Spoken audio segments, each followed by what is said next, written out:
महाराष्ट्र चुनाव परिणाम में बीजेपी को मिली बढ़त से पार्टी नेताओं में खासा उत्साह है। पूर्व गृह मंत्रियों और गोंदिया भंडारा लोकसभा क्लस्टर प्रभारी डॉक्टर नरोत्तम मिश्रा ने मीडिया से चर्चा में कहा कि महाराष्ट्र में कांग्रेस और घमंडिया गठबंधन पत्ते की तरह उड़ता नजर आ रहा है। डॉक्टर मिश्रा ने कहा कि बाबा साहब अंबेडकर की कर्म भूमि पर जनता ने कांग्रेस और उनके झूठ को आईना दिखा दिया है। उन्होंने कहा, महाराष्ट्र में एक बार फिर मोदी मैजिक चला है। प्रधानमंत्री मोदी के नेतृत्व में जनता ने एक बार फिर विकास पर अपनी मोहर लगाई है।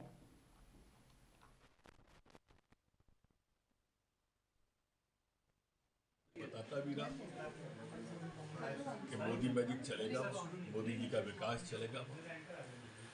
मोदी जी का जो नारा है, एक रहोगे सेफ रहोगे, अपना सेफ ले लिया था और जनता को विश्वास था कि ये जो बांटने वाले हैं, कभी जातिगत जनगणना के नाम पर, कभी हिंदू और हिंदुत्व के नाम पर, इसको जनता समझ गई।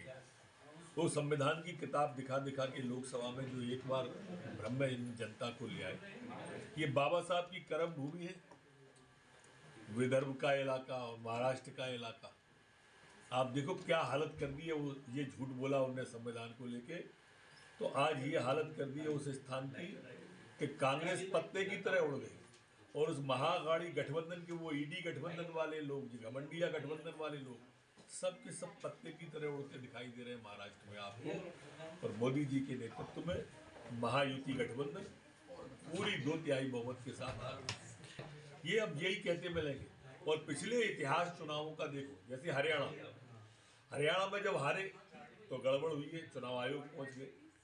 जहां हारते हैं, कश्मीर में नहीं कहा गड़बड़ हुई है, लोकसभा में नहीं कहा गड़बड़ हुई है, जहां हारते हैं वहां गड़बड़ हुई है। ये इनका एक रटा रटाया है और हर चुनाव में हारते ही ये बात कहने लगते हैं। ये चलने वाला है अब 3 दिन तक। ये सब जगह हार रहे हैं। लोकसभा में जहां धोखा दे दिया था, यूपी के उपचुनाव देखिए आप, यूपी में बुरी तरह हार रही है। बड़ा मूछों पे ताव दे रहे थे लोकसभा में, अब देखो 9 सीटों में चुनाव हो रहे हैं, क्या स्थिति है।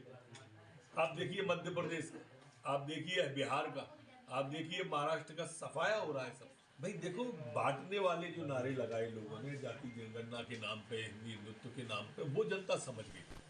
और इसलिए मोदी जी ने जो नारा दिया, एक रहोगे सेफ रहोगे, जनता के मन के अंदर वो उतर गया, उसने अपना शेप ले लिया। इसलिए पक्ष में जाते दिख रहे थे। उस इलाके में हमेशा कांग्रेस का वोट निकलता है। अब सफा हो गया, कोई दिक्कत ही नहीं है, दोनों सीटें बीजेपी की